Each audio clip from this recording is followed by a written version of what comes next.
বলে না যে এক মণ দুধের মধ্যে যদি এক ফোঁটা চেনা পড়ে তাহলে পুরোটা দুধই নষ্ট হয়ে যায়।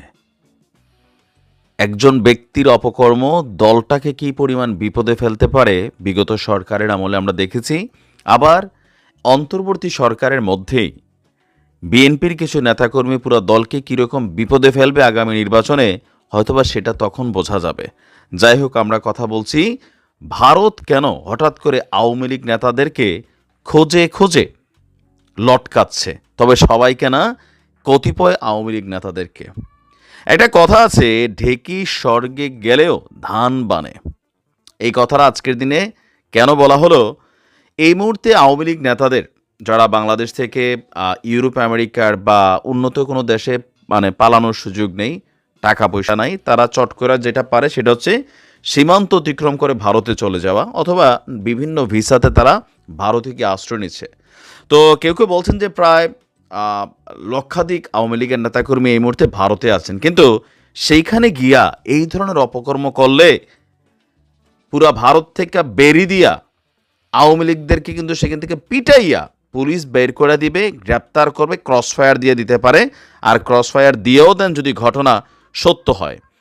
চাঞ্চল্যকর অবস্থান হচ্ছে যে ভারতে আপনার পালিয়ে যাওয়া আওয়ামী লীগ নেতাদের মধ্যে 4 নেতা, তাদেরকে পুলিশ গ্রেপ্তার করছে, অভিযোগ হচ্ছে তারা ধর্ষণ কাণ্ডে জড়িত। চিন্তা করছেন কি অবস্থাটা হবে বাকিদের? এই ধরনের অপরাধ আমাদের বাংলাদেশে হলেও আমরা তাদের নির্ঘাত লটকানোর জন্য আমরাও বলি।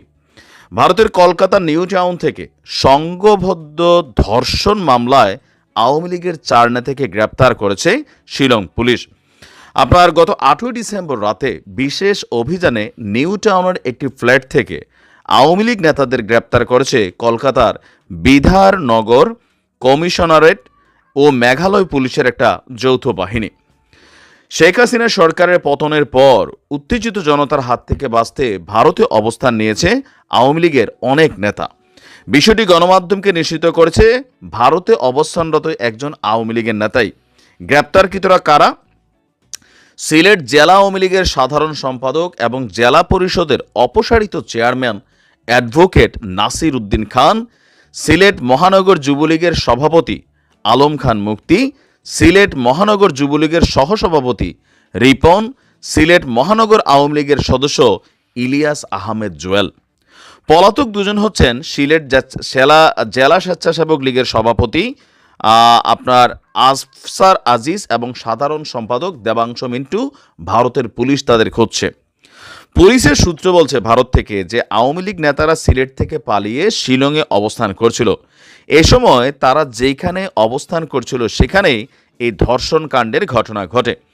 এই ঘটনায় ভুক্তভোগী শিলং থানায় 6 জনকে আসামি করে একটি মামলা দায়ের করেন। ওই মামলায় অলরেডি 4 জনকে কলকাতায় গ্রেপ্তার করা হলেও ভারতের মধ্যেই এখন পালিয়ে বেড়াচ্ছে বাকি 2 জন আওয়ামী লীগ নেতা। আপনি চিন্তা করতে পারেন, তুরা জীবন বাঁচাইতে গেলি বাবা ভারতে, কিন্তু সেইখানে গিয়ে এই ধরনের অপকর্ম, এই যে হাজার হাজার লক্ষ লক্ষ আওয়ামী লীগের নেতাকর্মী এই মুহূর্তে ভারত সরকার আশ্রয় দিয়ে রাখছে, তোমরা তো খাও পাতে হাইগা দিচ্ছ। তো এরকম তো সবাই না, কিন্তু এই কয়েকজন নেতার জন্য এখন যেখানে আওয়ামী লীগের নেতাকর্মীরা পলাতক অবস্থায় আছে, ভারতের জনগণ বা যে ফ্ল্যাটের মধ্যে বাসার মধ্যে যারা ভাড়াটারা নিয়ে আসে, আশেপাশের জনগণ এই নিউজগুলো সামনে আসার পর এই আওয়ামী লীগ নেতাদেরকে সেখান থেকে পিটিয়ে বের করবে কিনা বলেন? কারণ এই মুহূর্তে বাংলাদেশের সাথে ভারতের যেই উত্তেজনাকর একটা পরিস্থিতি, এর মাঝখানে যখন আবার এই ধরনের অপকর্মের ঘটনা আসে, তখন অবশ্যই একজন বাংলাদেশি হিসেবে আমাদের লজ্জা হয়। আমরা ভারত সরকারকে বলবো এদেরকে লটকাই দেন, আমাদের কোনো আপত্তি নাই। পুলিশের একটি নির্ভরযোগ্য সূত্র বলছে আওয়ামী লীগের এ সকল নেতারা সিলেট থেকে পালিয়ে শিলংয়ে অবস্থান করার সময় এই ঘটনাটি ঘটেছে। আর আমরা যদি দেখি যে আপনার কলকাতা এবং শিলংয়ে অবস্থানরত আওয়ামী লীগের ও অঙ্গ সহযোগী সংগঠনের একাধিক নেতাকর্মী বাংলাদেশের প্রথম সারির গণমাধ্যমকে বলছেন, আমরা যতটুকু জেনেছি সিলেট মহানগর যুবলীগের সহসভাপতি আব্দুল লতিফ রিপন, মহানগর আওয়ামী লীগের সদস্য ইলিয়াস আহমেদ জুয়েল এই অপকর্মের সঙ্গে জড়িত, কিন্তু একই ফ্ল্যাটে তাদের সঙ্গে থাকার কারণে বাকি 4 জন আসামি হয়েছেন। দেখেন আরও কত তথ্য। ঘটনা ঘটাইছে 2 জন, এক রুমের মধ্যে থাকে 6 জন। এখন 6 জনই কিন্তু এই অপরাধে কানেক্ট হয়ে গেছে।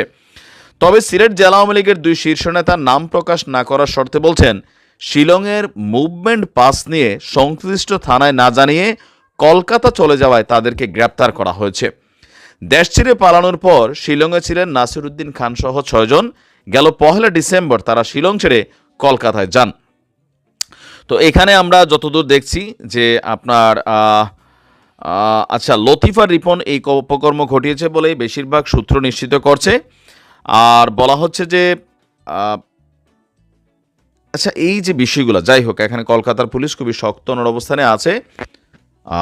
ব্যবস্থা নেওয়ার পক্ষে আমরা বাংলাদেশের পক্ষ থেকে আহ্বান জানাচ্ছি। কারণ আপনার বিপদে একটা রাষ্ট্র, একটা দেশ আপনাকে আশ্রয় দিয়েছে। সেই দেশে গিয়া আপনি যদি এই ধরনের অপকর্ম করেন, এই যে এক রুমে থাকলেও ছিল 6 জন, ঘটনা ঘটেছে 2 জন, বলা হচ্ছে আর কি 6 জনও থাকতে পারে, 2 জনও ঘটতে পারে।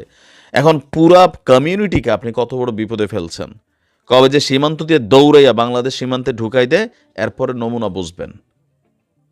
কারণ খায় পাতে হাঁকতে নাই। ভালো থাকুন। আসসালামু আলাইকুম।